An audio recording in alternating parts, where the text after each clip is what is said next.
to welcome everybody. I want to welcome all our Torah Anytime viewers. So tonight we're learning to Leilu Nishmat, to Shmaria Yosef Chaim ben Yaakov Yisrael, as well as Leilu Nishmas Esther Bela Basaev, Avram ben Chaim Yehuda, Yecheskel ben Avraham, and also to Rav Chaim Pinchas ben Yaakov Yitzchak. This is Rav Scheinberg. My Rosh Yeshiva, his 10th yard site was yesterday.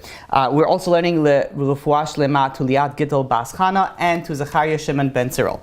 Okay, so let us get started. So I really want to go and to... Rabbi? Yeah. The name I sent you also, if you could? Yeah, I said that. Liat Gittel Bas Chana, right? Oh, sorry, I did not hear it. Yeah, no problem, yeah. So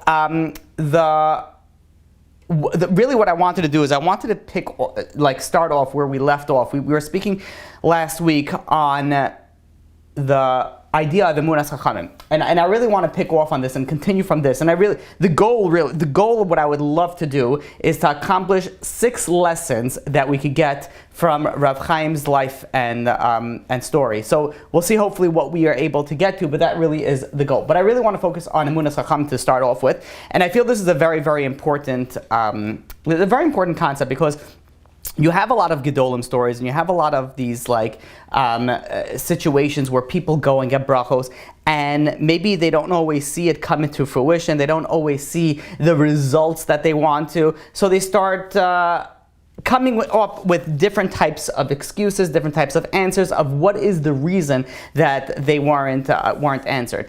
And I really want to focus on this aspect, the power of Emunas Chachamim. So just as a quick recap, a very, very short recap, what we spoke about last week was the idea of Emunas Chachamim is like you have a tzaddik, a gadol, that goes and gives you a bracha. Now obviously that has tremendous amount of weight, but that's not the only way that blessing will come to fruition. There's another part of that equation. And that other part is the amount that you have that emunah, that belief, that faith that this tzaddik, what his blessings come to fruition, and his whatever he says will be, will come, whatever the blessings is. So there's an aspect from the tzaddik side, from the righteous person side, and then there is an aspect from your side. So what are you going to do? Are you going to be like, oh, okay, very nice, and then let me continue with my life as is? Or are you going to change your mentality now that the righteous man said, oh, you're not going to be sick anymore, or you're going to be very wealthy, or whatever the blessing was?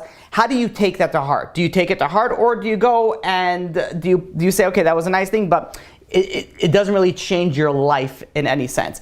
Now, the bigger aspect, and this is what we spoke about last week, that a big part of the way that the blessing gets fulfilled is the amount that you have belief in that tzaddik, in the power of the blessing. So the more, and you think about it like this, I was actually thinking about it, and HaKadosh Baruch Hu, God gives us everything that we are, I shouldn't say we are worthy of, that He decreed for us. And if we want to get more than was decreed, so we obviously have to do something on our part. And this is the way that tshuva works. So the way that tshuva works is that you have, God forbid, someone's having something bad happening to them. So now they go and they do tshuva, they repent. Now what happens is when they repent, or even if they don't repent, they take upon something else. They do something more. They improve themselves in any way. All of a sudden, they're not the same person that was the decree earlier. So meaning that the decree was for, Yankele to have X, Y, and Z. Now Yankele over here, he went and he did tshuva, or he did a bunch of extra good deeds, whatever it was. So now he is no longer the same person that the decree was originally decreed for. He's now different. He changed, he grew, he became something else. So now the decree doesn't always stand. And sometimes there's additional blessing that comes to it. So when you go to a righteous person, and the righteous person goes and gives you a blessing, that in itself, is very powerful. But the aspect that I can't say is equally as powerful or more powerful, because I don't know, but is very powerful as well, is the aspect of, now what are you going to do to change? So one aspect of that change is having Emunas Chachamim. There's a mitzvah. It's a positive thing when you believe in tzaddikim. So this is the aspect that I want to continue with. Now, there was once a person that was getting married, and he didn't have enough money to, for a house or an apartment. This is in Israel, this happened. He didn't have enough money for an apartment. So he goes over to Reb Chaim Kanievsky. And he goes and he says, can you give me a bracha? Can you give me a blessing that I may be able to find an apartment, be able to work on the money situation? So Reb Chaim goes to him and he says, what is the maximum amount of resources that you could pull together for an apartment? So the guy thinks for a second and he says, $40,000. So he says, okay. He says, I want you to call the real estate agent and I want you to tell them to look for you for an apartment for $40,000.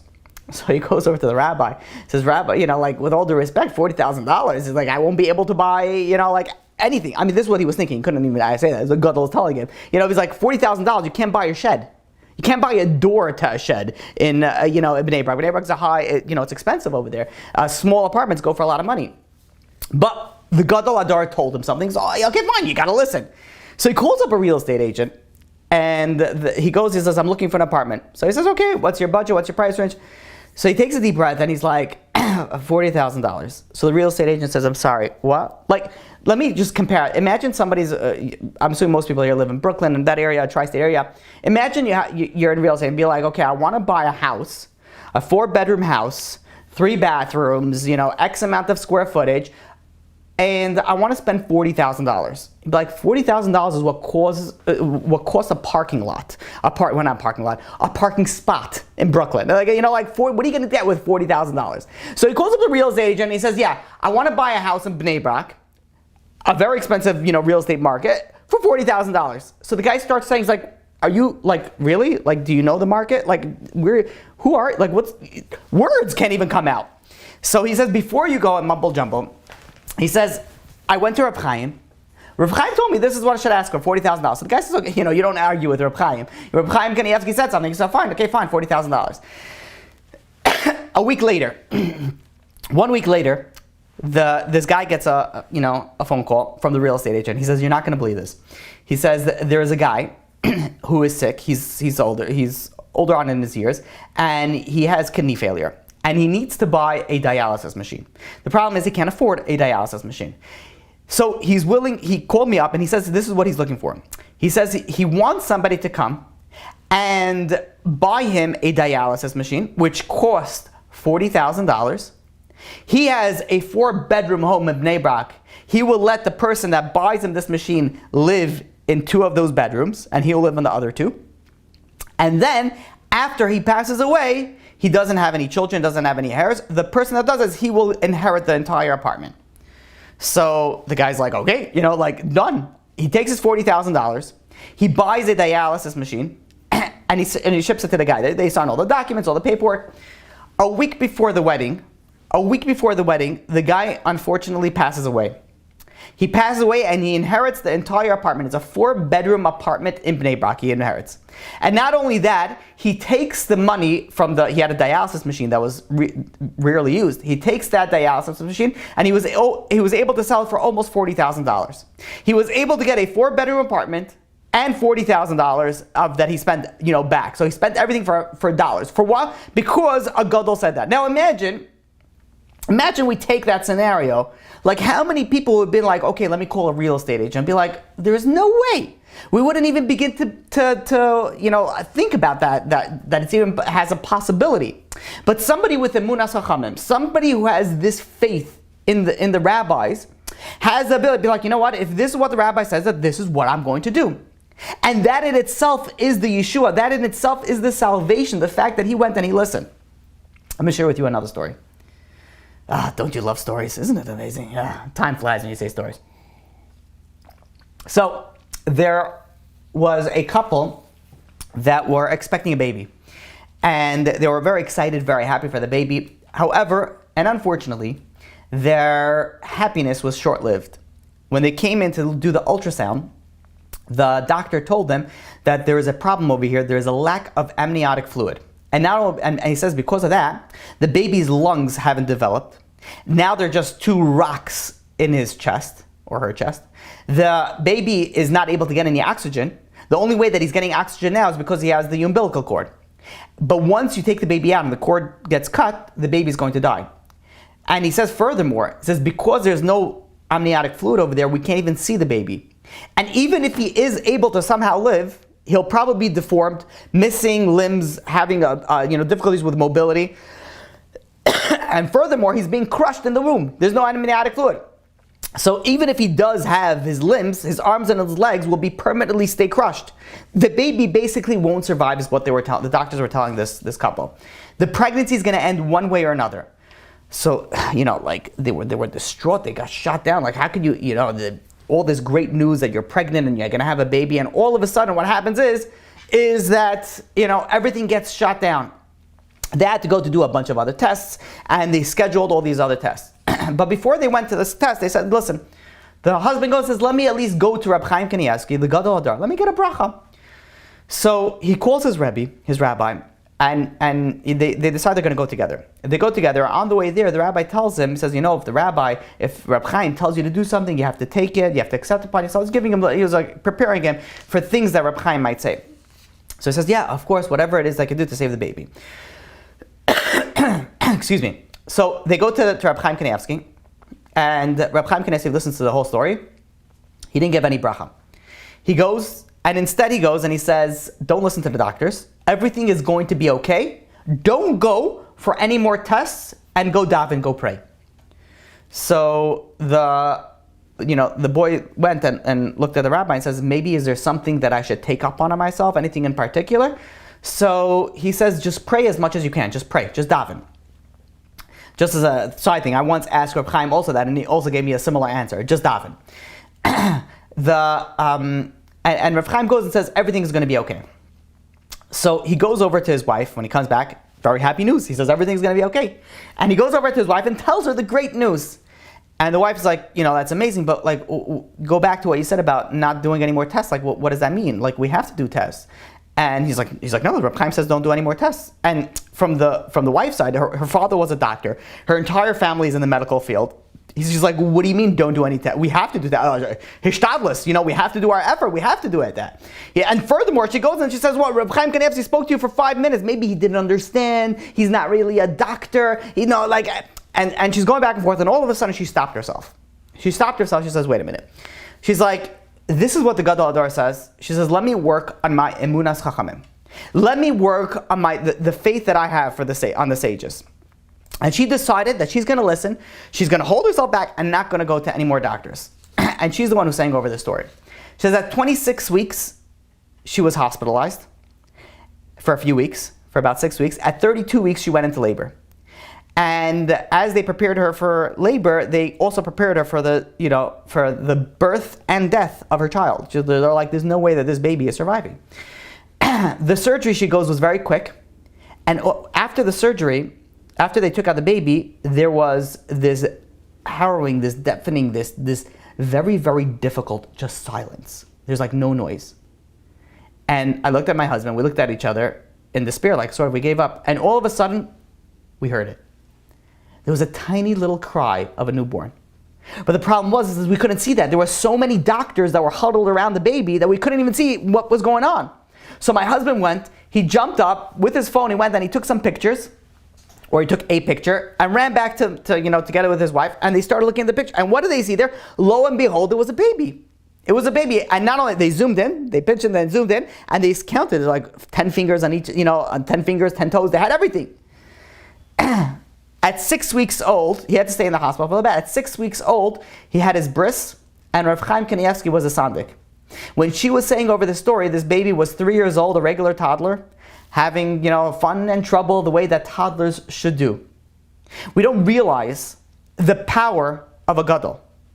Where all medical doctors went and predicted the worst, and a gadol went against them. And that's what came to fruition. That's what happened. That's how the story ended. The story, and how many times, wow, look at that. There's a comment here, we know that someone knows this family. And they met the healthy baby. I don't know how long ago this story was. And that baby is my husband. I don't know, whatever it was. But look at that. That's beautiful. That's amazing. So we see over here the power of a gadol, the power of a bracha. Rav Chaim Kanievsky writes in Archas Yesher that there's different levels of Ruach HaKodesh. And at this point, I have to really give another shout out to my brother-in-law, Rabbi Chaim Krohn, that I gave a shout out for last week, because I spent another, well over an hour on the phone with him when it was like 1 a.m. in the morning by him. And we went over, different stories and different ideas, and he really, gave me a lot of information that I didn't know. So I want to give a big shout out to my brother-in-law, Rabbi Chaim Krohn from Yerushalayim. And this is one of the things that he mentioned. In Archas Yosher, there is 7 levels of Ruach HaKodesh, that Reb Chaim says. The lowest level is that if someone's going and giving you advice, that you trust someone to give advice, Hashem puts in their mind the right things to say. So you go to a rabbi, you go to a mentor, you go to someone for advice, there's a little bit of Ruach HaKodesh that goes to that person, that HaKadosh Baruch Hu, because you go and you're trusting that person, you need help, that person has a little bit of siyata dishmaya, a little bit of Ruach HaKodesh, so to speak, that puts in the right things to say. Obviously, the holier the person, and so on and so forth, we're not going to get into all the details in it, but obviously that has a prerequisite. You can't just go to Father John and be like, okay, I'm asking you for advice, so it must be because I ask anybody for advice. Obviously, we're talking about somebody that's on a higher level. But in any case, we see over here the power of Emunas Chachamim, the power of when a gadol says something, you take it. Now, I want to share with you something, what happens when someone doesn't take it. So there was a general in the army that was accused of a very, very serious crime. And if he would be found guilty, he would be stripped of his rank. And not only that, he would have a very, very long prison sentence. So he tried everything that he could. As a last resort, he decided he's going to Rabbi Chaim Kanievsky. He goes over to Rabbi Chaim Kanievsky. And Rabbi Chaim listens to his entire story, and he goes over to him and he says, I promise you that if you do tshuva and become observant, you will be found completely innocent. So the general, was not religious. He was shocked. He's like, the case is going to be starting very, very soon. He says, I can't change my lifestyle in just a few days. So Rabbi Chaim Kanievsky says, just start with keeping Shabbos. Just start with keeping Shabbos. So the general, having no other option, no other choice, he said, fine, I'm going to keep Shabbos. And he started keeping Shabbos. And they came into the first, court meeting, and they saw that, to the shock of everybody, is that the judge was listening carefully to both sides, but he was obviously very, very partial to the defendant. He was like he had some sort of affinity towards this general, and everything they said is sort of like he listened to it, but it sort of be dismissed. And as the court case moved on, and they went to, one court case, and then, they took a break, and it was a few days later, or a few weeks later, I don't know how long it was, there was the next court case. By the third court case, there was, it seemed that this general is going to be let scot-free. There was nothing that was sticking. So this general started thinking, he says, maybe I've been too hasty, maybe I ran too much in promising to change my lifestyle. I mean, obviously, look at it. Everything is going great. Did I really need to change my lifestyle? Reminds me of that famous story where you have some guy who's going looking for a parking spot. He's late for a meeting, he's in Manhattan, he needs a parking spot, he can't get to any of the lots. There's nothing going. So he goes over to HaKadosh Baruch Hu and he says, listen, God. He says, if you find me a parking spot, I promise I am going to start learning better. I'm going to start keeping Shabbos. I am going to start putting tefillin. He's listing off his things. So this is a huge business deal. And as he's listing off his things, there's a parking spot that opens right in front of him. And he slides in right into the parking spot. He's like, God, listen, don't worry about it. I took care of it on my own. As if all of a sudden, everything was on his own. So the same thing, this guy, everything was going great. And he was like, you know what? Did I really need to start keeping Shabbos? So he decided that the following Shabbos, he's reneging on his promise and he's going back to not keeping Shabbos. He went and he stopped keeping Shabbos, that final Shabbos. And to his dismay, he went and there was a next court case the following week. He confidently entered in there thinking, that's it, I am going to get, exonerated. There's not going to be any issue, not a problem at all. To his shock, there was an entire change of attitude. The judge, the jury, everybody just switched 180 degrees. They reviewed the case against him and found him guilty on all charges, and they ended up sentencing him to the maximum punishment. Isn't that crazy? Isn't that unbelievable? But you know what? That's okay, well, if Rabbi Chaim told me to do something, of course I'd listen to it. But let's take it a step down. How many times do we give ourselves our excuses? It wasn't the reason that I spoke Lashon Hara and that's why X, Y, and Z happened. It wasn't the reason that I was doing this and that's why. We give ourselves all these excuses and say you know what? It just so happened to be that I found that parking spot. And I guess you could say the best excuse, the best example that I could give is we have someone who's not religious and says, oh, me and God, we have an understanding. Yeah, don't worry about it. We have an understanding. This guy also thought that he had an understanding with God. He's like, listen, I kept Shabbos, everything was going good. Why do I really need to keep Shabbos? It's not really Shabbos, it's just a coincidence. It just happened to be the same point in time. How many times do we say that about ourselves? We start fixing ourselves. Life gets a little better, but then we start to be like, it's not because of that. And you start getting lax, and you start, falling in what you wanted to grow in and have been growing in. How important it is that if we take upon ourselves something, to make sure that we stick through it. We don't know the blessings that come out of it. You don't want to go and have this reminder. May we take this as a lesson. And this is lesson number 1. Lesson number 1 is the lesson of Emunas Chachamim. But a part 2 of that lesson, besides the fact that we listen to Chachamim, that when we take upon ourselves something, let's try to stick through it. Yes, we might fall. Yes, we might mess up. But that doesn't mean you shouldn't just get back up again and continue whatever it is that you are working on. After the Petira, after the Stipler, which was Reb Chaim Kanievsky's father, passed away, Reb Chaim Kanievsky started giving a shir in Talmud Yerushalmi. But it's not like a regular shir. He gave like a very, very sophisticated, high-level shir to like these, Talmidei Chacham and these people that were really on a high level of learning.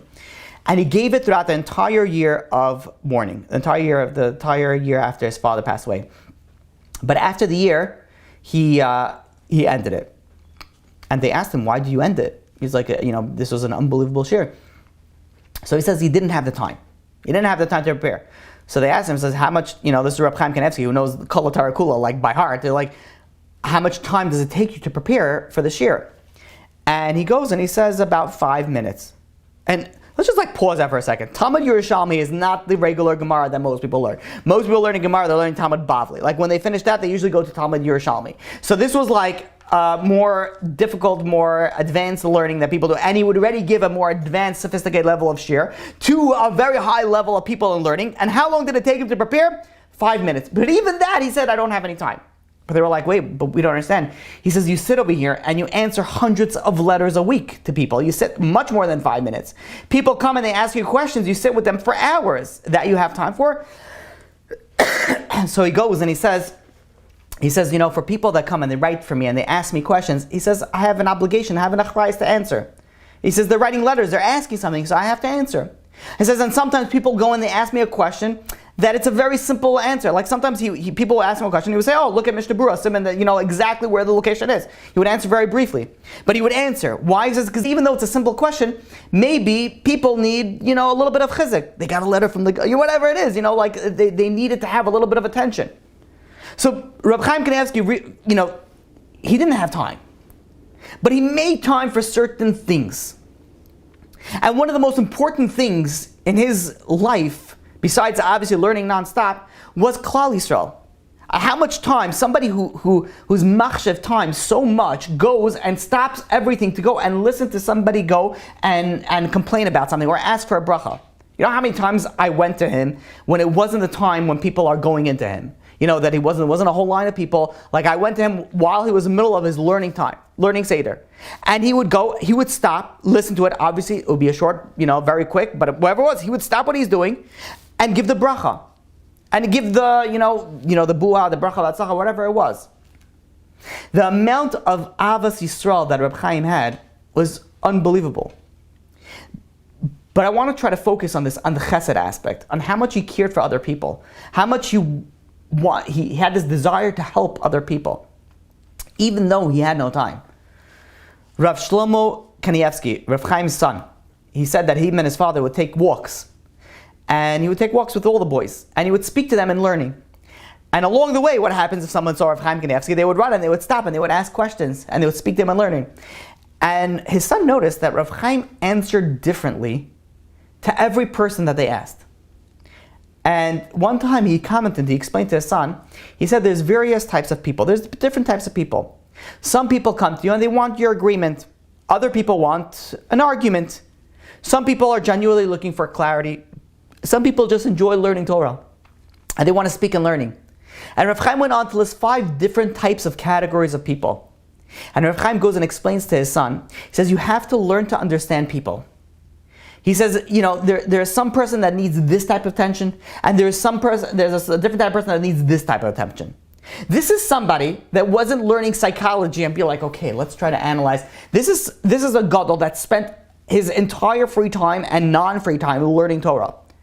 But yet, when somebody would come and ask him a question, he would look at that person, he would analyze that person, and try to cater his response, or whatever it is, to whatever that type of personality of that person. Obviously, as it got older and as became very busy, he had to shorten it to make more time for people. So that's why he came up with the bua and the bracha b'atzlacha. But he had this patience and understanding of what each person wants. There was once an American boy that came over to Rav Chaim with a long list of questions, a megillah of questions. And Rav Chaim holds his hand with warmth and love, and he listens to all the boy's questions, and he answers his questions, every question. When the boy left, Rav Chaim goes and says in the name of the Chazon Ish, he says that every boy, needs to receive a certain dose of honor, respect, every single day. And he says, really, this self-esteem exercise is really not my job. It's a job of the Rosh Yeshiva, the head of the schools that these boys are learning. But sometimes they don't do the best jobs, and they come to me, and that's why I'm here to go and try to boost their self-esteem. And this is where he went. And he sat with a boy, which asked a whole list of questions, and he went and he said every single answer. And now if you realize how much learning he had to do, just the Gemara was 8 pages of Gemara. People do Daf Yomi, takes him about an hour a day. That's 1 page. He would do 8 pages of Gemara, and that's just Bavli. That's not talking about the Yerushalmi, the Tosefta, the Sifri, the Zohar. That's not even close. You have this whole long list, and this is something that I found fascinating, because what happens if I have a lot to prepare? And somebody goes and wants to speak to me, and I'm like, I can't, I have so much to do. I have so much, I can't, I possibly no time. I try to make time, I whatever, go back and forth on it. But when I hear Rabbi Chaim had the longest list of requirements, he was the busiest person alive. He slept 2.5 hours a night. He's busier than the President of the United States of America. He's busier than a college student cramming in for their college exam the next day. The final, the exam that's going to pass them for their boards. And they study nonstop, and they're on Adderall and 5-hour energy and Red Bull and everything else combined, and possibly other things that maybe are more illegal. Rab Chaim was busier than all of them. Yet when somebody came over to him, he stopped and he gave them that attention. Gave them that bracha. How many times that we're rushing and somebody goes and asks you for something, and all you want to do is be like, I'm sorry, I have no time now, call me back later. Or your child comes into you and be like, I'm sorry, Abba has to do, Abba has to run, I can't. No. A lesson that we can learn from this is that when you have an opportunity to do chesed, stop for a second. Just stop for 1 second. And you might not be able to do it the level that Rab Chaim did it, but at least give the person in front of you at least a second. Just take a deep breath, and instead of going I can't, the Energizer Bunny, I just can't, stop. Give them at least a second. A second you can give. Take a deep breath and listen to them for a second. Okay, maybe a second is too small. Maybe do 5 seconds. But whatever it is, a few seconds. Look at the difference that it's going to be. First of all, your entire way of presenting yourself is going to, the second that you're very agitated, you can't hear. But you'll be like, you know what, I'll give this guy a minute, 2 minutes, 5 seconds, whatever it is that you decide. All of a sudden, you're more relaxed. You're able to concentrate. You're able to listen to that person. You're able to help that person.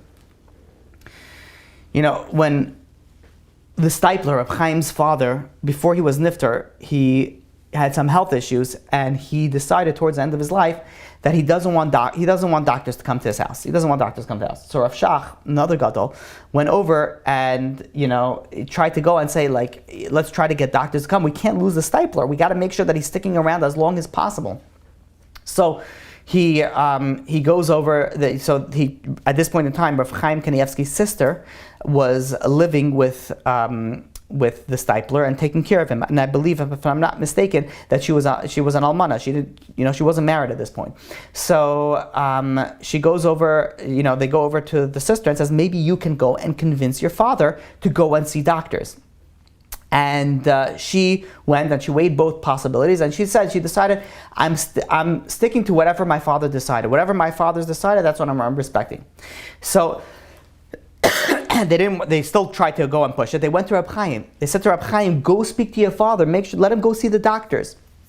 Let him go and try to, for whatever the cheshbon was that the zt'l had, we're not going to get into it, but he had a cheshbon for what he was doing. But he went over to Reb Chaim and said, go speak to your father. And Reb Chaim said, listen, he says, my sister is taking care of my father. He says, my sister's in charge, I'm not in. If my sister said that she's signing with her father, then I'm signing with my sister, who's signing with her father. He would not go, why? Because he had a sensitivity to his sister. His sister is spending there for years, taking care of her father. I'm going to go and I'm going to start telling her what to do? He says, this is what she's doing. She has a responsibility. This is what she took upon herself. She is now the one in charge. And now, to show you the sensitivity, when the zt'l was nifter, Rav Chaim's inheritance was the zt'l's Sfarim. At that point, the zt'l wrote a lot of Sfarim, and he didn't sell the Sfarim in stores. It was only sold in his house. So if somebody wanted to buy a sefer, they had to go to the zt'l's house and buy and physically go there and buy the sefer. So he gave his inheritance to Reb Chaim. Reb Chaim, for this, would have been a tremendous amount of financial, ease. Like here, he would have just parnasa coming in, people come buying in this farm. But what happened is that his sister was taking care of Reb Chaim. The zt'l. And when his father passed away, he says, I'm not taking my inheritance, I'm leaving it with my sister, who was living at that point in the zt'l, his father's house. And they went over to Rav Steinman, another gadol, and they said, why is the zt'l doing this? And the Rav Steinman went and responded that, his sister was an almana at this time. She didn't have her husband. She was living alone. And at this point, until now, she was taking care of her father. So she always had guests. She always had visitors coming to see the Rav, the zt'l. She was always busy. Now that her father passed away, what is she going to do? She's not going to be busy anymore. Now everybody's going to go to Reb Chaim to go and buy this farm. So Reb Chaim Kanievsky decided, out of the sensitivity to his sister, that he's not taking his inheritance. Now people go and they fight over their inheritance, and they go and they go to court with their inheritance. The zt'l says, I am not doing. Why? Out of the sensitivity to my sister. My sister is going to feel upset and sad. She's going to be bored. Maybe she's not going to have people. Now she's going to have visitors. She's going to have visitors. People need to go and buy this farm. So people are going to go and visit her. He says because of that, he didn't want to take his inheritance. Look at the sensitivity that Rav Chaim had. This was his income. This was going to be his income. But he gave it all up. Rav Chaim used to make a siyum every Erev Pesach. And a siyum, an entire, entire everything. So, excuse me. So one particular year, there was an orphan that came, and he was a bechar, and he would have had to fast Erev Pesach, but he said, I didn't finish any mesachta to make a siyum. So Reb Chaim goes to this orphan, to this yasam, he says, don't worry about it. He says, you'll join me in my siyum that I make, Erev Pesach. Now, it's Erev Pesach. There is hundreds of people that come to Reb Chaim siyum. I mean, there is Reb Chaim, makes the siyum, and there's wine that's made over. There's a bracha on the wine. That wine is then taken and split into a bunch of different wines, and each bottle of wine it gets sold or gets given. And if you give a certain amount of donation, I go crazy over the siyum. I remember one year I was able to get a bottle of wine. That part of that wine was spilled, and I remember I was taking that wine, and probably for a year I would spill a little bit in my kiddush cup. And I would make kiddush on the part of the wine that Chaim Kanievsky went and made a siyum on. If I would have thought properly, I probably wouldn't have opened that bottle. I probably would have just kept it closed and just, I don't know. I kept it for who knows what, never open it. But anyways, I opened it, I drank it. It was part of the kiddush for about a year. But in any case, so there's hundreds of people that are coming to the siyum. This is the famous siyum. And Rav Chaim is about to start the siyum. Gadol Dor, hundreds of people waiting, but he's not starting, he's looking in the crowd. What is he looking for? He's looking for that orphan. Here you have a Gadol Adar. You'd be like, okay, fine, so many things that you could say. But what happened? He was looking for an orphan and he didn't start the siyum until he found that orphan. And he brought him up close, and only then did he start making the siyum. The Chazal tell us that when Eli was Eli was cursed that all his children will die young. And the Gemara in Rosh Hashanah, page 18b, goes and says that Rabbah and Abaya, they came from descendants from Eli. And they were also subject to the curse to die young, 18 years old, like very young.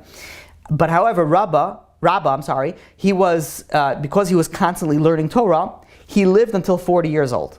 But the koach of the Torah, he was able to live longer than and partially avoid that curse. Abaya, on the other hand, he was learning Torah, but he was also involved in acts of kindness, in acts of chesed. And he lived for 60 years old. So you had somebody, you had Rabbah who learned, and because of the koach Torah, he lived to 40 years old. But you had Abaya who had both Torah and chesed, he lived until he was 60 years old. When somebody has Torah and chesed, his Torah is on a higher level. Now I'm not saying that Rabbah didn't have, chesed. He was a gadol adar. I'm sure he had chesed. But there's something about Abaya, I guess, that he went out of his way to do extra chesed. If somebody goes and learns a lot, but he doesn't have the chesed, his Torah is not worth the amount. That's not machshav in Shemayim. We tend to forget sometimes how important chesed is. How sometimes we go and act so rudely and lack, I don't want to give examples because it's not nice, but I'm saying like we run to go learn, and in the course of our running to learn, we hurt other people. We go and we try to go and gain, but we don't realize that sometimes we lose more than we gain. And when you think about chesed, there's a very famous saying that chesed starts at home. If Chaim goes and says that when a person gets up to Shemayim, and they get up over there, you can have a lot of Torah, you can have, Shemayim, heaven is not going to be impressed with your chesed, if let's say you did everything, you did chesed, you did Torah, says Reb Chaim Vital, they're not going to be impressed in Shemayim with your chesed if you didn't do chesed at home. If you went and you forgot your own family, and only then you did chesed, then really what you're doing is maybe you're running for kavod. Maybe you're running for other things. Chesed starts at home. It's very easy to do chesed to be nice outside the house. But when the doors close and you start screaming and yelling and have anger issues, that's who you really are. When you think about chesed can be either very easy or very hard. If you go up and you wake up tomorrow morning and you say, you know what, I'm going to do one chesed today. That's all I'm at. One chesed I'm doing. So that means that now you have a mission. Today's mission is going to do one chesed. So the next opportunity that a chesed comes, you're going to jump in it because you want to just check off that thing that you have to do chesed. Have to add it to that app, the idea that we discussed a while back. Do one chesed a day. If you go and you try to do one chesed a day, then you're going to look for it. If you're going to look for it, it's going to be easier. You're going to somebody's going to collecting charity. Be like, wait a minute, this is chesed, stuck. Let me go and do this. So you have a desire to do it. But if you're not looking for it, if it's not something that you want to do, if it's not something that you're aspiring to do, so when it comes your way, you're going to look at it as something like, oh, I'm not interested. But if you strive to do it, if you desire to do it, all of a sudden it becomes easier. So some people say, oh, you know what, I have a hard time doing chesed. Yeah, if you change your mindset, if you go and you decide, you know what, I want to do one chesed, all of a sudden it's going to be easier because you're going to try to find something. Imagine you can't go to sleep until you do one chesed. You're going to have to find it. So you're going to be looking for the entire day. You're going to jump on every opportunity that it comes to with you. Such an important aspect. When we want to do something, you tell yourself in the beginning of the day, I'm going to make one good bracha today. Okay, fine, I make plenty of brachas every day, and I make it. But just one bracha, I'm going to say it with super duper kavanah. I'm going to concentrate. I'm going to be like a rebbe lighting Hanukkah candles. I'm going to go over there and I'm going to say the bracha with every single letter, every single syllable emphasized the right way. I'm going to have the right thought. Just one bracha a day. That's it. Just one. You should be making at least 100 brachas a day. But just one bracha. Think about it. Just one bracha I'm going to make with concentration. Just think about that aspect. Okay, fine. So maybe it'll be your first one. But when we think, another idea for the app, one bracha a day. We have to write this down. Okay. But in any case, the idea where you can decide if something's going to be difficult for you or something's going to be easier for you, it's all in the state of mind. And take this a step further, I want to speak a little bit about Rav Chaim and his wife, the Shalom Bayis. So, there was a whole question and answer that was asked to the daughter of Rav Chaim, and she answered these questions, and I plugged in a bunch of different stories that I found together with this. But Rav Chaim, he would go and he would make sure he would give so much honor to his wife that when he came home for lunch to eat the meal from, when he was in between his learning, his wife, set him up the meal, but he would never start his meal without her. If she was busy caring for something else, caring for others, somebody came to the door and she was busy with something, he had his shtender, he went and he sat and he learned until she was ready to eat, and only then did he start eating. He didn't wait, and growing up, this, on the Shabbos table, this is when, my mother always told us, and we were never allowed to start a course until my father ate. We couldn't. And we knew growing up, and I keep on trying to remember to teach this to my children, but I tend to forget about it. But it's such a, this is what I was imbued with. That we would never start a course until my father took the first bite.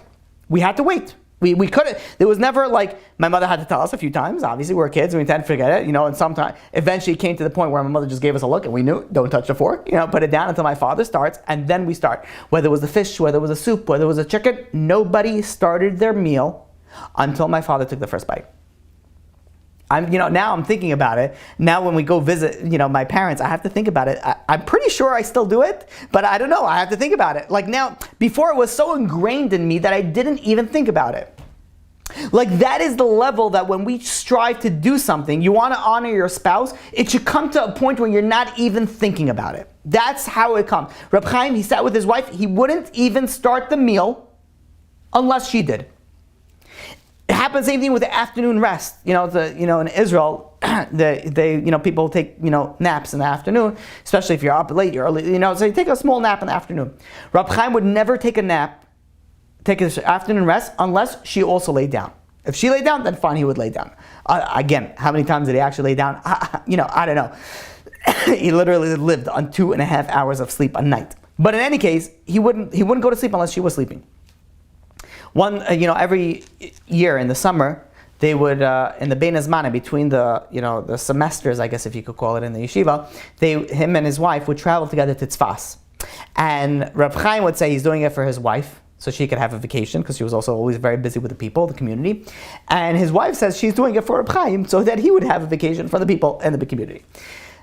And one year, they came back from his vacation. Again, his vacation wasn't that he was sitting on the beach, sipping a tequila or sipping a pina colada, watching the waves. And on his vacation, he also sat and learned, 21.5 hours a day, or, that's what he did on his vacation and regular time. But they go and they ask him, so, how was your vacation? I think one of the children asked him, how's the vacation? He was like, it was unbelievable. I was able to write so many chidushim, so much different, for his farm. I was able to write so much. So they go to him and says, if you were able to accomplish so much, if I'm not mistaken, I believe one year he was able to finish a whole sefer on his vacation. What do people do on their vacation? I can't do the daf yomi because I gotta go see the rainforest. I gotta go do the jeep tours. I don't have time for that. Reb Chaim on his vacation would finish writing a sefer, different level, right? So the children go to him, so if you were accomplishing so much, why don't you spend another week in Tzfas? So Reb Chaim dismissed Isas Gadol. He goes and he says the only true consideration is the will of HaKadosh Baruch Hu. What Hashem wants from me, says Reb Chaim, is to be here in Bnei Brak and make myself available to His beloved children by sharing their joys and sorrows and answering their questions. And he goes and he says, my own needs are secondary to that. His focus was what was Klal Yisrael. Even though he would have been able to write more Sfarim, he would be able to write more, but his focus was for Klal Yisrael. Chesed was such a big aspect in his life. His daughter says that one time her mother fell ill, became sick, and she remained in his bed. She remained in bed. So Reb Chaim couldn't do anything, but what he did was that he took his shtender, and instead of learning in his regular place, he went and he sat next to the bed. his wife's, when she was sick and laying in bed, and that's where he went and he learned next to his wife in case she needed anything. So he sat next to his wife the entire time, sitting and learning in case she would need something. Furthermore, you think of these stories, like this is the Gadol Adar who had zero time.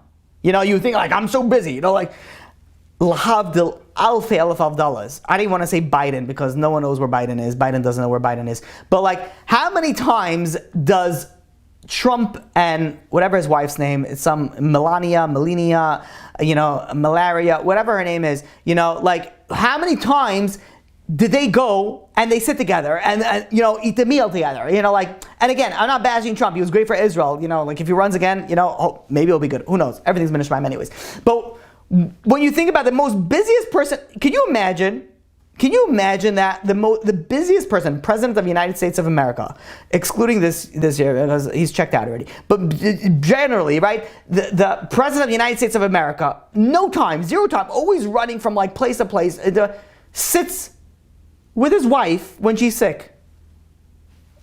Like it's mind-blowing.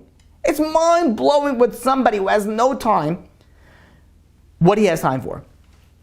Furthermore, the daughter goes and says that whenever her mother would leave outside of Bnei Brak, her father asked his wife, he said, the Rav Chaim asked the Rebbetzin, says, tell me when you're leaving.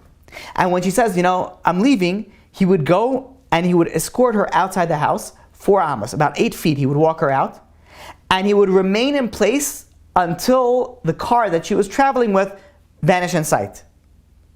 He waited until she left.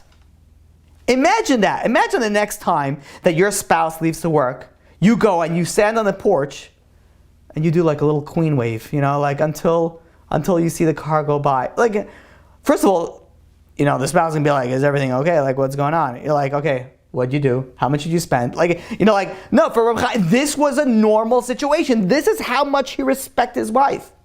His wife knitted a sweater for Rav Chaim. The Rebbetzin knitted a sweater, and he wore it for many years. And whenever it wore out, he asked his children to fix it. Because he goes over to his children and says, the sweater which mom, whatever, mother, whatever you want to say, knit for me, warms me like none other. He says, this is the only sweater. He went and he cared so much about what his wife did. Knit one sweater, wore it all the time. There was once a woman that asked to be allowed in the merit in preparing food for Reb Chaim Kanievsky. She's like, and Reb Chaim says, no, I'm sorry. I only like the food that's cooked by my wife. And first of all, the mother, and this is the daughter saying, says, my mother was very pleased by this. But Reb Chaim, food, how he ate? He would look at the food, so he would know which bracha he would eat. He would have to make. But by the time he finished, he went back to learning. He goes over to people sitting there and he says, what did I eat? What bracha achrayna do I need to make? Like his mind was always in learning.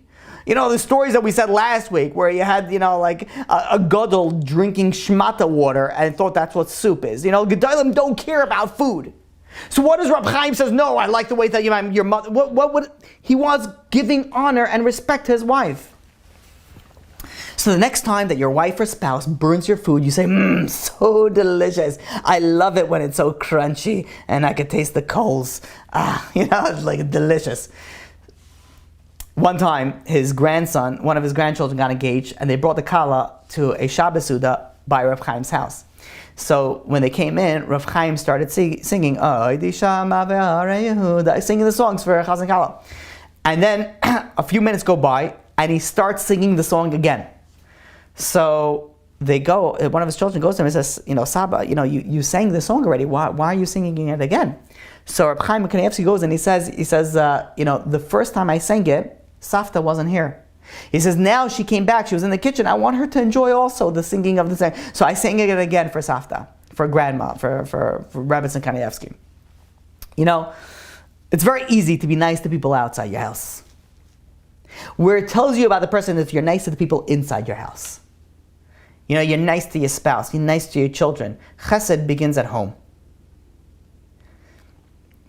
When they asked one of his children, Rav Avram Yeshayahu Kanievsky, they asked him, they said, isn't it hard that your father is so removed from, how do you have a father that's a gadol dar? For the children. Okay, we see obviously he had a good relationship with his wife, better relationship than anybody could ever dream of, but,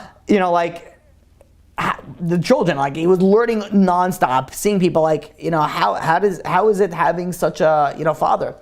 So he goes, the son goes and says, you're making a mistake. Our father never neglected us. He said, he always played also games with us. I mean, he played different games with us. He didn't play catch, so to speak.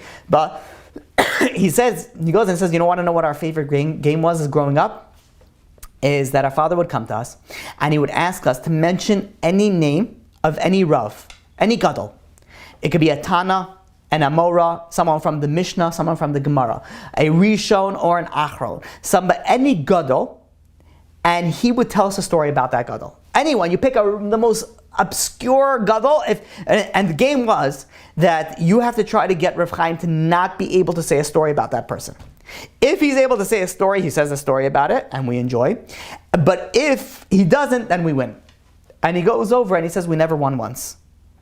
But we also won every single time, because we love the stories. It was great stories. Apparently he was a great storyteller. And furthermore, there was another game that he played with his children. And the game was that there was a sefer that came out that was called Mechol Amarim VeHaPiskamim. It's an encyclopedic work that has thousands upon thousands of Mamari Chazal, of statements of Chazal, and they're organized alphabetically, and they're noted where they're located in Gemara, Zohar, Chumash, Nach, anywhere, whatever it was located.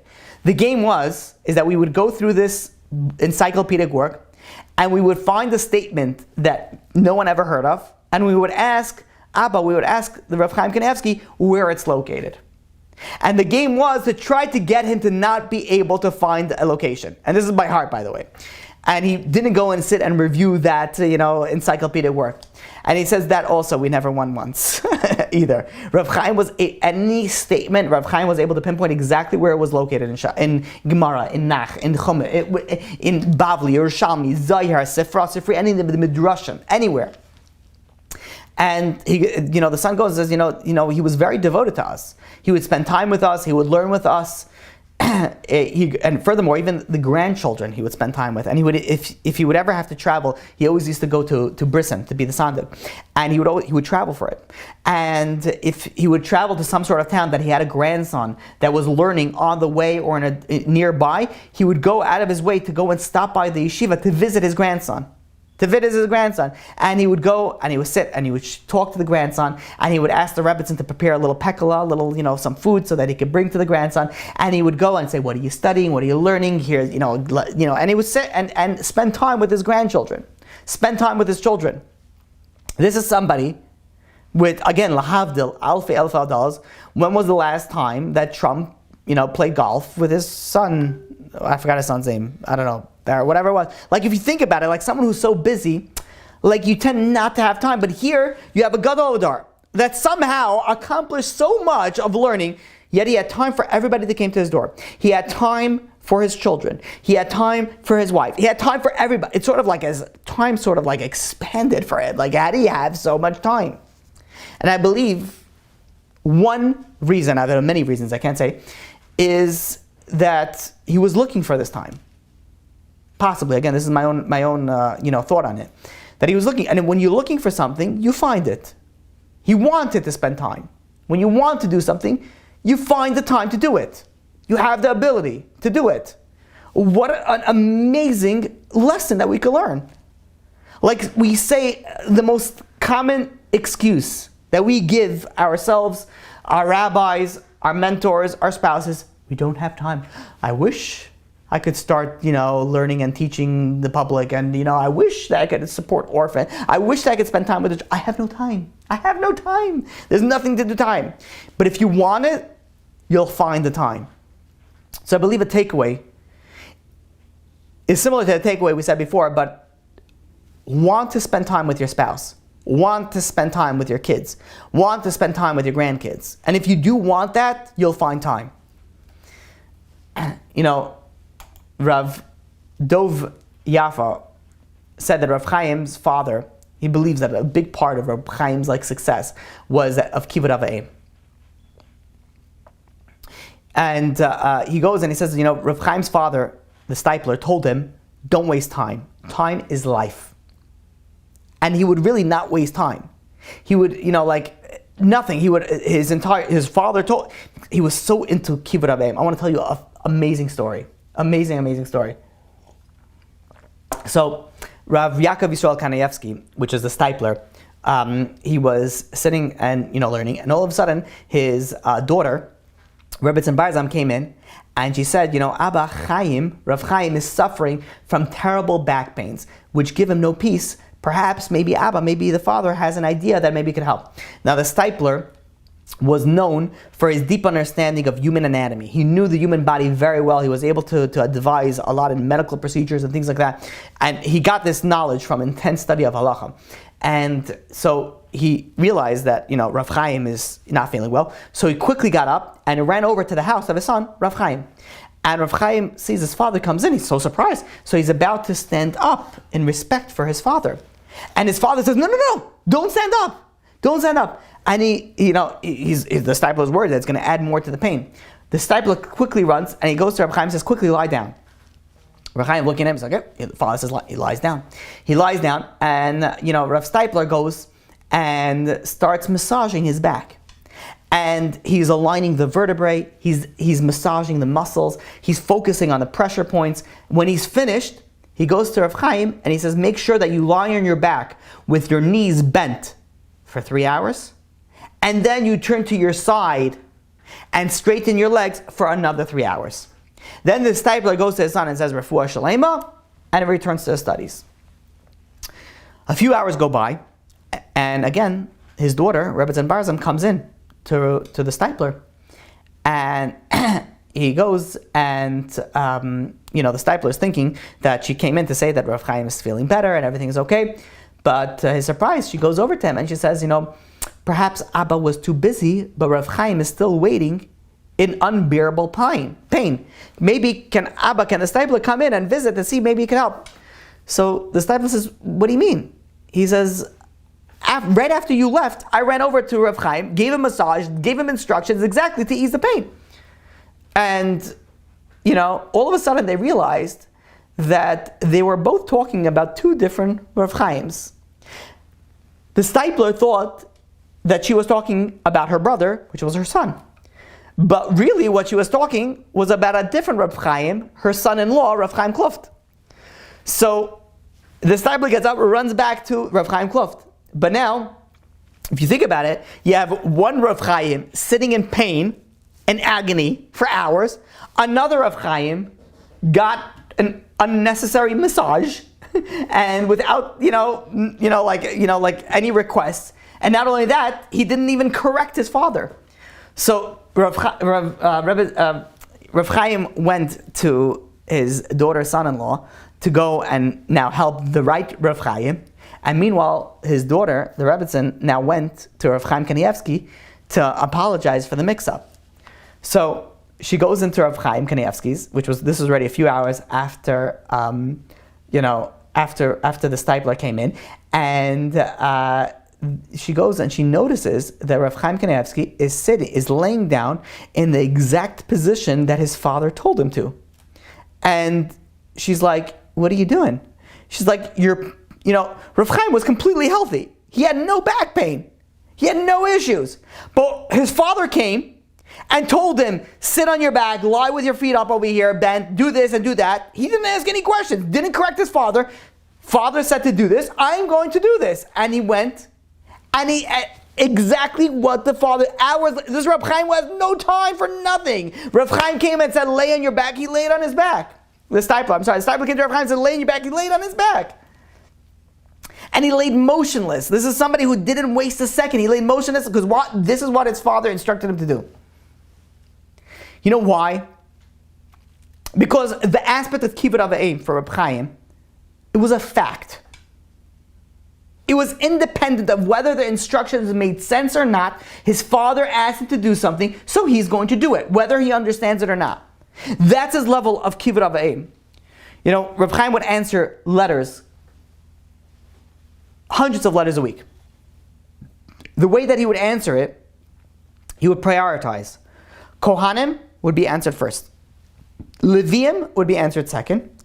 The third group would be people that were named Yaakov Yisrael, because that was his father's name, and he saw it as kibbud av, to respond to people that were named after his father. And Rav Chaim goes and says, that if we pay attention, we'll see clearly that people who don't honor their parents suffer in this world.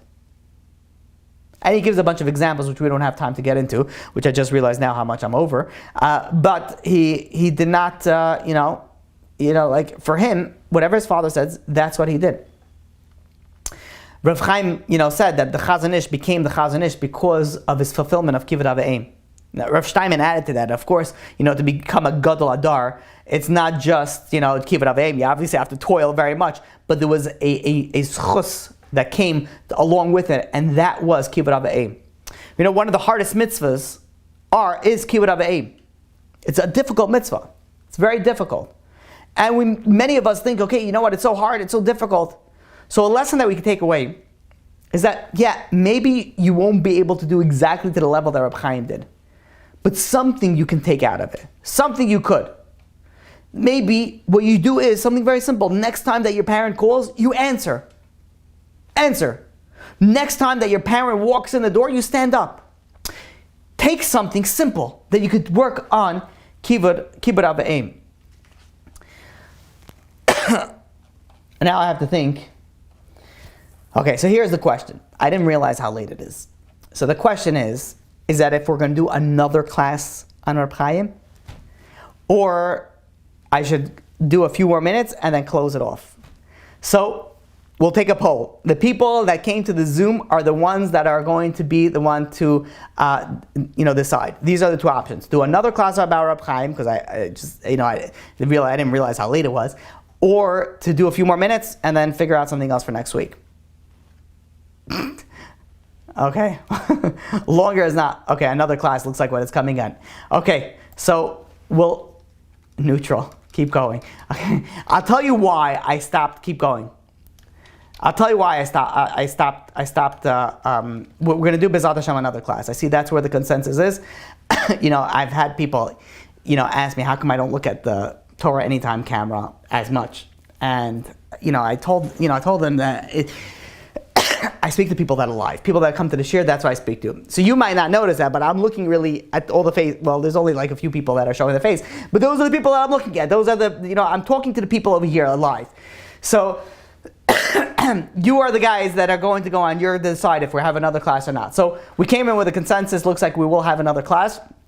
So we'll stop over here. The reason also why I used to speak for a very, very, this was really before I started recording. I used to speak to, one class was never under an hour and a half. Like I used to speak a lot longer, especially my Friday nights classes.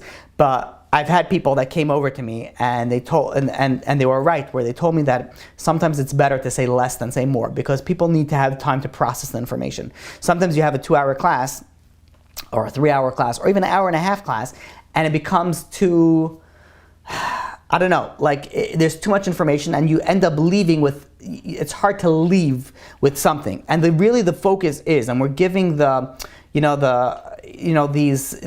types of classes, or really any classes, that we should change ourselves. So sometimes when we're overloaded with information, sometimes we don't, get to change ourselves. So with that being said, let's do a quick recap and then we'll open up to questions. The first thing that we spoke about was Emunas Chachamim, and how important it is to have faith, to have a belief in the Gedolim of our generation. That when they say something, you take it to the bank. The second thing that we spoke about is Chesed, to make sure that you do one Chesed a day. The third thing that we spoke about is to make sure that you honor and you respect your spouse. The third thing that we spoke about is that make sure you spend time and to give attention to your children. And the final thing that we spoke about is regarding Kibbud Av V'Eim, to go and make sure that you respect your parents. And B'ezrat Hashem, take these things, try to put upon yourself just something. Do it le'ilei nishmas, Rav Chaim Kanievsky. But B'ezrat Hashem, we'll continue next week, and we'll try to, hopefully, I have to stop. The problem is that I have a week. And I end up learning more and reading more stories, and I keep on getting more and more information on it. So I have to really stop. The problem is that I just saw that Art School just put out another sefer about Reb Chaim Kanievsky and stories about that. So I don't know, maybe I should hold myself back and not buy it. I don't know. Whatever it is, the B'ezrat Hashem will continue with, I happen to think that these classes are very, very important, not only because we give kavod to the Sarah Torah, the Gadol Adar that we had, but equally as important, or perhaps maybe more important, it gives us an opportunity to help us grow and change ourselves. And that really is the focus of these classes. No one's asking you to be Rav Chaim Kanievsky, but what we're all asking is that try to change yourself a little bit with something. And with that, we will open up to questions. Okay. First question we have here is, what happens when the rabbis say different things? Then how do you know which to trust? Not talking about Rav Kanievsky. Okay, so this is a little bit of a different question. So when you're asking an halachic question, you have to make sure that you ask your Rav, your Paisik, that you always deal with. It's never a good idea to go and ask multiple sources for the same question, because sometimes there are a little bit of leeways and they'll give different answers based on different ideas. The best thing that you should ask a rabbi that knows you, a rabbi that's fluent in particularly halacha. There's some rabbis that are not, their focus is not halacha, so make sure that you have somebody who's focused on halacha if you have an halachic question. If you have an ashkafa question, okay, so that broadens your ability. But you ask one rabbi, and that is the one that you're supposed to stick through with. If you want to ask different rabbis, the only way that should ever happen is if you ask your rabbi, and then you have an opportunity to speak to a gadol. That's when you go. But other than that, it's not good to shop around to different rabbis. Okay. Next question. Okay, I see over here, this class should have been for men and women. They could have learned a lot from Reb Chaim on how he should treat his wife. Whoever's married, send this to your husband to listen to. This is going to be online, but also this will be online for anybody to, B'ezrat Hashem, God willing. Hopefully the recording came out well, and it will go online on Torah Anytime and other sources as well. Okay, next question we have here. Okay, I just saw it over here now regarding refuah shalema for Yaakov Yisrael ben Tamar Malka. You should have a speedy and quick refuah shalema. Okay, next question. Can the Rav post this as soon as possible? I'd love to listen to this again and again. Yes, bli neder, I'll try to do it. I have to just edit it. Because I have the green screen, it takes time to edit it.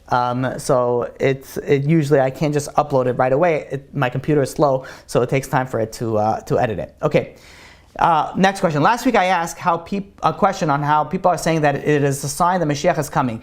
But wouldn't Rav Chaim Kanievsky be worthy about being part of the generation of Mashiach? If we're supposed to believe Mashiach is coming today, why would Rav Chaim pass away just before Mashiach? Okay, so I actually remember this question, and thank you for bringing it down. I actually had it written down in my notes at the end of the class. The problem is we didn't get to the end of the class. So I have an answer. I have actually an answer regarding a little bit to branch out about the Mashiach topic, but we'll save that B'ezrat Hashem for next class. Hopefully we'll have time to speak about that.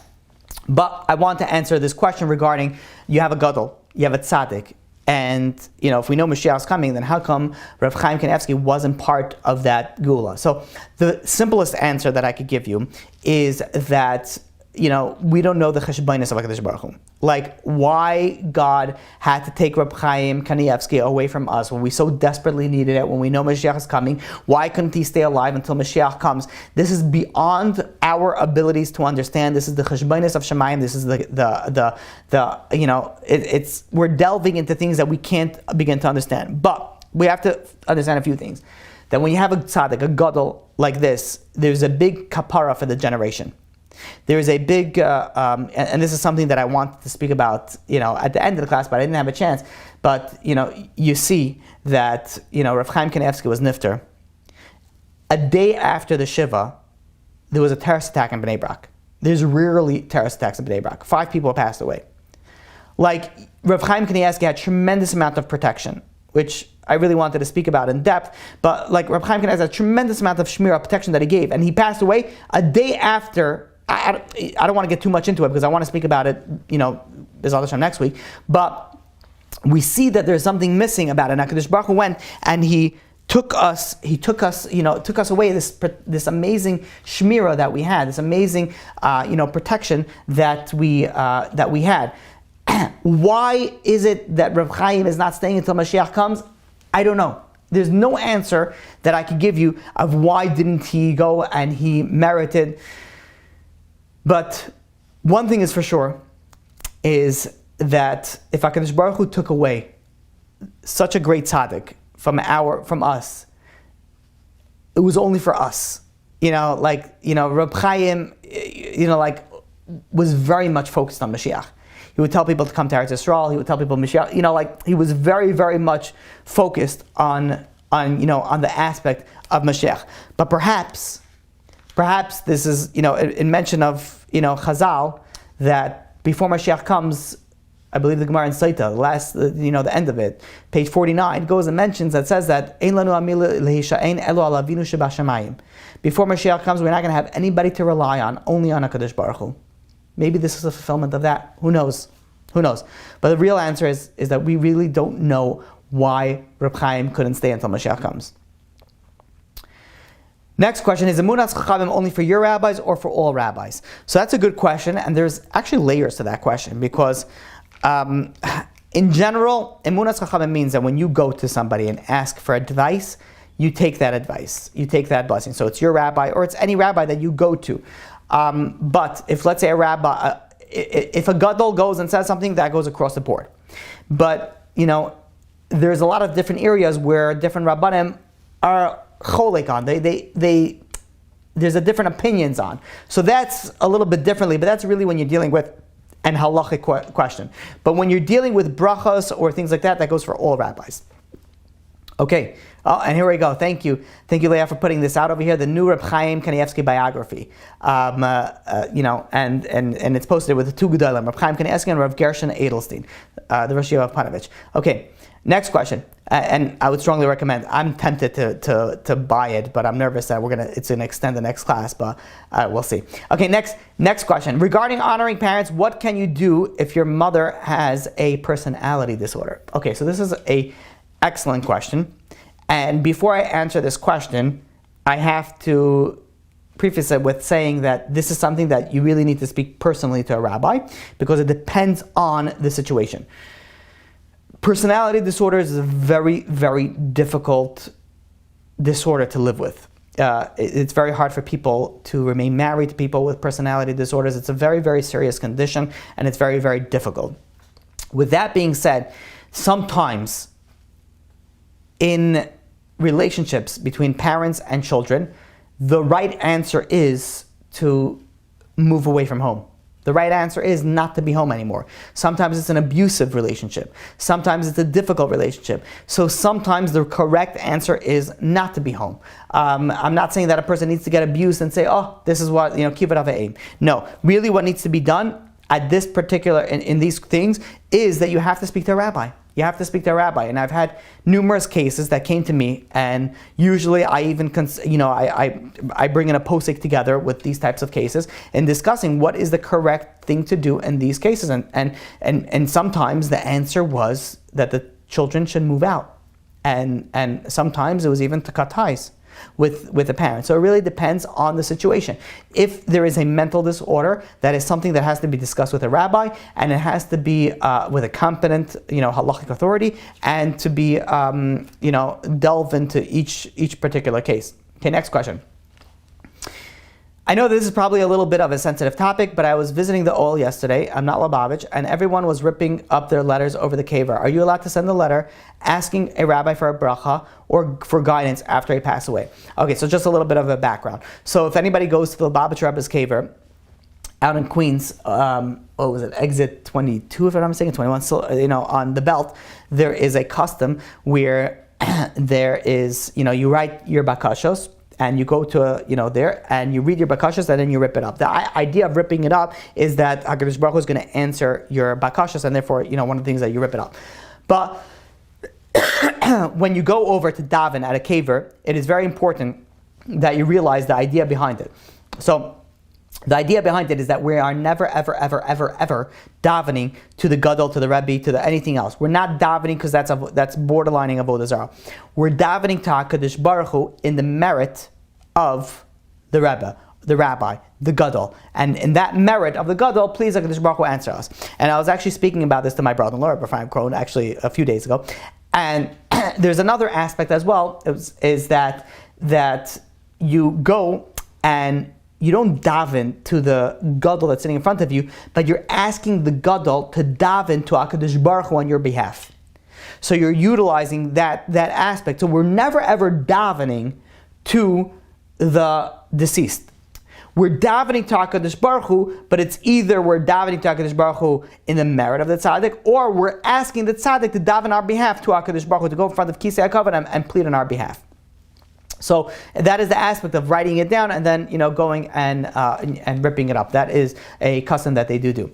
It's interesting. I heard that the first letter of each of the following words spelled out Mashiach, Maran, Shmaya, Yosef, Chaim. That's interesting. I never saw that. Heard that before. But obviously, the Gadol Adar passed away, so he's not Mashiach. Maybe he was, if we were a Zeicheted, but at this point, he's not. What about when you're a Baal Tshuva and the only religious ones in the family? And okay, hold on a second. What about when you are a Baal Tshuva and the only religious one in the family at this time? I'm sorry, I don't understand the question. So if you could explain that. Okay, next question. If a married and mom has a personality disorder, and as much as I want to respect her, it's hard. It is a very difficult nisayon. It really is. I would recommend to speak to a rabbi, to consult, to figure out how to deal with it. Because sometimes people put themselves in a situation where they don't need to, and it causes them more harm. There's people that'll be like, okay, fine, I have to respect my mother, and in the end, they go and they try to respect the mother, then they have to go to therapy to fix it up, to whatever the damage was. So again, it's something that you really have to speak. It's something that you don't have to speak to me. There's some sort of rabbi that take it offline, really in dealing in particular things, because sometimes it is necessary to step away, and sometimes it's not. So it depends on the situation. Next question. Regarding honoring parents, what if a child is being fostered and not fully adopted, that the child has obligation to honor their foster parents? So that's a good question. I don't know where that falls into obligation of kibbud av v'em, but that definitely falls under the obligation of karas hatov. Hakaras hatov. There's, they're taking care of you, so there's definitely they're paying for your bills, they're putting a roof over your shoulder. That's definitely something that should be given kavod and honor, 100%, 100%. Okay, what about Igra? When Chabad say to get an answer from the Rebbe, you need to say, okay, I'm sorry, that is cut off, or I don't follow that question fully, or maybe I don't understand that aspect fully regarding the Chabad custom. If you could please, just post it back in. Okay, next question. Why is it only borderline avodah zarah if a Messianic Jew or Lubavitch prays to the righteous Rebbe? Isn't it the same as Christians that use Yashka as a messenger to their prayer? Okay, yes. So let's try to delve on this not too long, because there is a lot to speak about it. But if somebody goes and prays to something else under the HaKadosh Baruch Hu, then yes, that is problematic, and that is borderline avodah zarah. Why did I say borderline avodah zarah, not avodah zarah? Is because, first of all, nowadays, from my understanding, there's even in the Chabad sect, I don't believe there's a large group, if any, that actually pray to the Rebbe or do anything like that. There was a little bit of an issue at one point. I believe it was resolved to a majority of point, but the idea behind davening to somebody, there's a fine line where you daven to somebody and you say, you help me, versus you ask the deceased to pray on your behalf. So there's a little bit of a fine line, and I believe that's really where the focus was, that they were davening to ask the Rebbe to daven on their behalf. And that's where my focus on the borderline was. Okay, next question. I heard 2 classes this week. I'm Sephardic. One Sephardic rabbi said if you live in an apartment building with both Jews and non-Jews living there, you cannot use the hot water directly from the faucet. The other Sephardic rabbi says you can. What is the halacha? Is it different for various groups? Okay, so this I don't even want to begin to delve in, but this is a big problem. I would say to reach out to a posek regarding this question, a Sephardi posek, to go and to delve in this. Regarding this, majority of the people will say not to use the hot water, but go and speak to a posek, because when you have 2 different rabbis say two different things and you already asked them, the best is to go to speak to a posek, and that will give you the final answer, and that's what you listen to. Okay. You should do an Ask the Rabbi session. Yeah. Sometimes it's funny because sometimes, every class, at the end of every class, I like to open up to Q&A. Some classes we have a lot of questions. Some classes we have no questions. So I don't know. To each, every class is different. Okay. Next question. What about? Okay.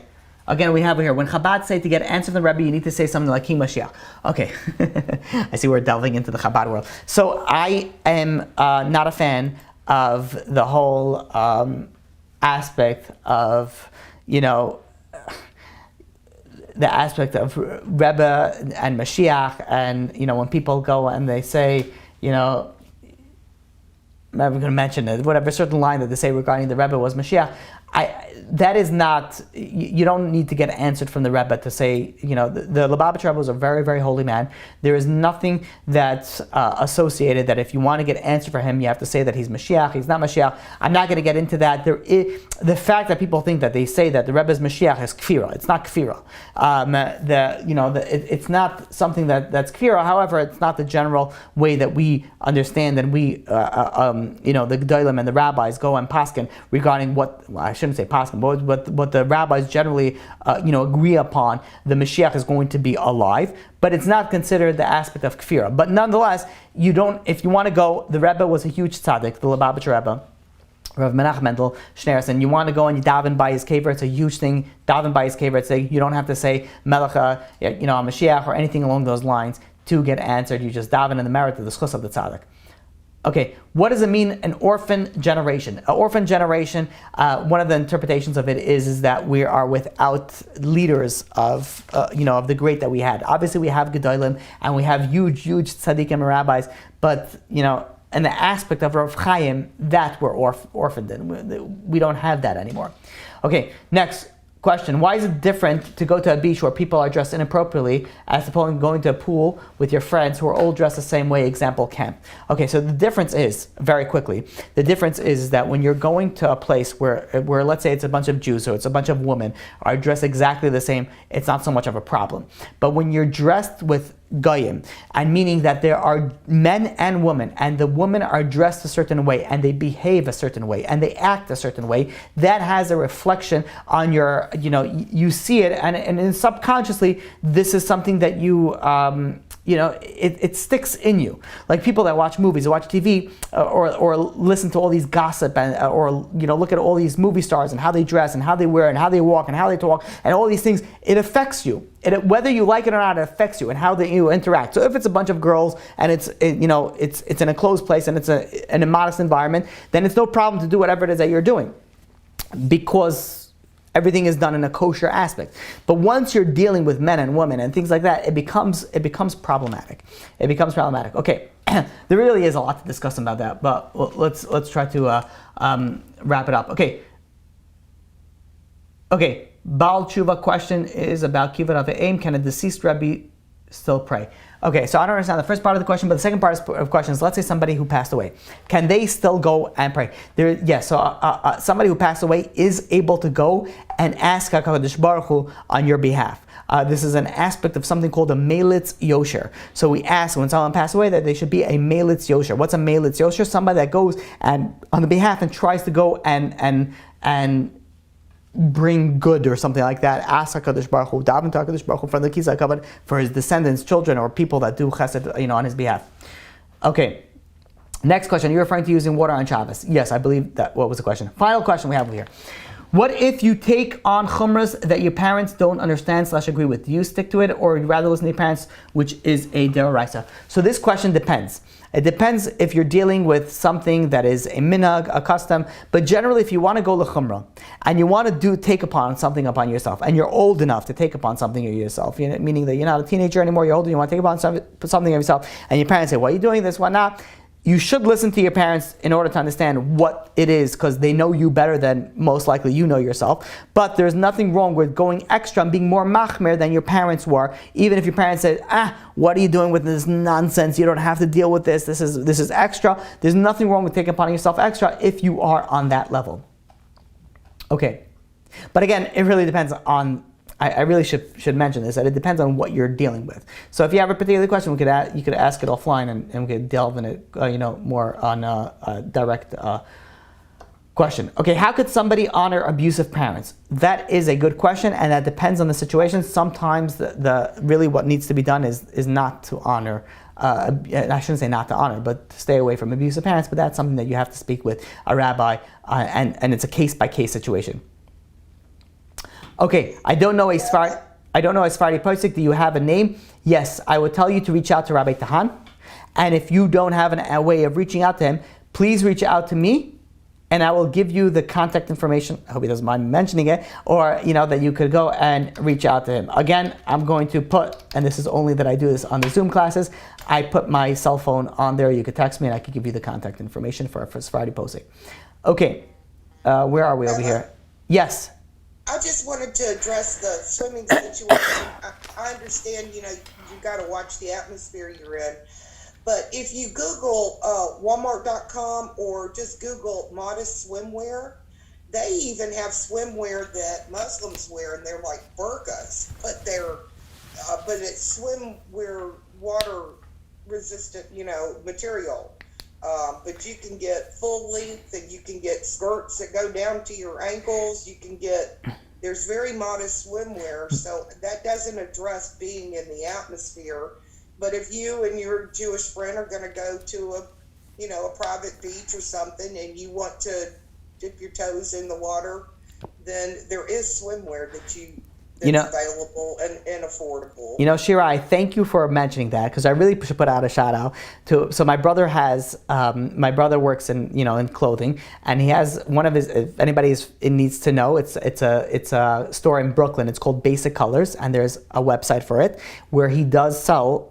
Part of his line that he does is he sells modest swim clothing, meaning that he takes material from bathing suits and he makes it into, you either have a 2-piece or a 1-piece, where it's a full length, because you can't go swimming in your regular clothes. So this is material that's made from bathing suit material that's full length. That's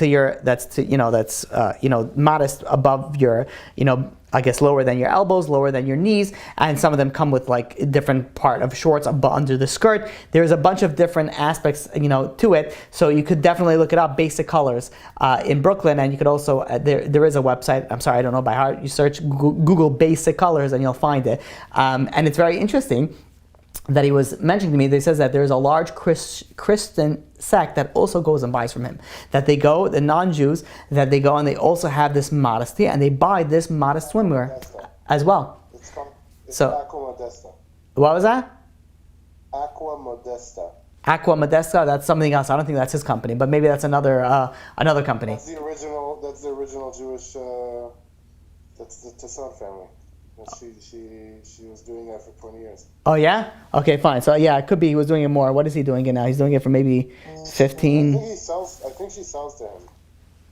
Oh really? I think maybe, I don't know. I'm pretty sure that he manufactures it himself, but maybe, could be. But very cool, yeah. So there's definitely something out there that exists, and we see over here there's 2 options that you have, that you could go and have modest swimwear, and it becomes easier. Again, I'm not a woman, so I don't know dealing with this, like swimming with these types of material, but that does that does exist, and it is out there. Okay, next, it's the neshama of the person that is alive in Shemayim that's interceding on our behalf. So there's different parts of a neshama. There is a nefesh ruach. There's a nefesh ruach neshama, chia and yechida. There's 5 parts to a neshama. So there's 3 parts in the body. The neshama is behind the brain, so to speak. The nefesh is in the liver, and the ruach is like in the heart area. But when a person passes away, all the parts of a person's soul goes up to Shemayim, but there's a small part of the nefesh, of the small soul, that's still in the grave. And again, it depends in the shiva, and again it depends throughout the year. And on the yurt side, it comes down on the day that they died. It comes back again. That's why people have a custom to go to the graveside and pray during that time, because that's when the soul comes down, the day that they died. So there is an aspect that their soul is partially in this world, and also really majority in the next world, but there is some sort of a connection over there. That when you pray by a tzaddik, that you have an ability to go and he could ask to intercede on your behalf. Okay, next question. There we go. Thank you very much. We have already a link over here for basic colors. Okay, thank you very much. Is it avodah zara if you donate to do mitzvahs for the elevation of a soul, and based on this they will daven Shemayim on your behalf? No, not at all. If you go and you say, okay, fine, I'm donating Le'ilei Nishmas, Reb Chaim Kanievsky, that in the schus of this, that Reb Chaim should intercede on my behalf, that's not a problem, not a problem at all. Okay. And here's the next one, aquamodessa.com. Thank you, Elliot, for putting that in there. Okay, next, another basic colors. Thank you. Basic colors. Okay, good. Okay, here we go. Okay, fine. Next question, about the chumras. What if I'm a teenager? I shouldn't take on a chumrah that my parents don't agree with because my school is a lot darker than my family. Am I supposed to stay at the level of my family? Rather, no. That's a good question. It depends on what you're taking upon yourself. There's no requirement that you have to stay on your level of your family. Some people, their family is modern Orthodox and they are much from her. There's no reason that you have to stay in that level, but it depends on what you're taking on. Majority of the cases you are able to take on the chumras, but again, it depends on what it is. I was speaking about very obscure like minhagim and things like that. But regular chumras sometimes are not chumras. Sometimes they're not stringencies. They're just actual halacha that the family doesn't take care of, and obviously you have required to do it. So again, this question is best to be asked in particulars and specific. You can reach out to me, or you could ask your local rabbi to go and guide you on it. Okay, next question. Oh, looks like the last question. Okay, I don't know if it's a question. Okay, there is a newborn baby girl with Down syndrome for adoption. If anybody knows someone who's looking to adopt, please message me. Wow. Okay. Thank you for that. That's that's a huge thing. If anybody knows there's somebody up for adoption, I know people are trying to get adoption, and who knows how many long lines that they wait for. So there is that information there for whoever wants. Okay, next. Oh, we have one more. I understand that there is a concept of woman's intuition. If I meet someone, I have a bad feeling based on nothing. Should I take that into consideration, even if it will make me more likely to be less kind to them, or just to ignore it? So that's a good question. There is an intuition, and if you're dating somebody, I'm assuming that's what you're referring to. But if you're dating someone and there's something that just rubs you the wrong way, I wouldn't say to be less kind to them or ignore them, but don't ignore that intuition. Think, put it in the back seat and see if it actually comes into any fruition. If there's anything that comes into it that makes it realistic that you should look into it. Sometimes it's nothing, and sometimes it may be something. So it's not something I would say just ignore it, but it's not something that I would say that you should base your entire life decision on it. But okay, looks like that was the last and final question. I want to thank you all for joining. I want to also thank you all for putting in your votes for putting another class. B'ezrat Hashem, we'll do another class on our Chaim Kanievsky next week. And I really wanted to do something on Pesach, but the truth of the matter is that when a person's niftar, there's a lot that we need to tap in, and possibly, just possibly, this may be more important. Who am I to say? But maybe this is something that is important. So B'ezrat Hashem, we will continue with this next week. Thank you all for joining. Have an amazing Shabbos, and have an amazing week. Until next week, have a great night. Shabbat shalom.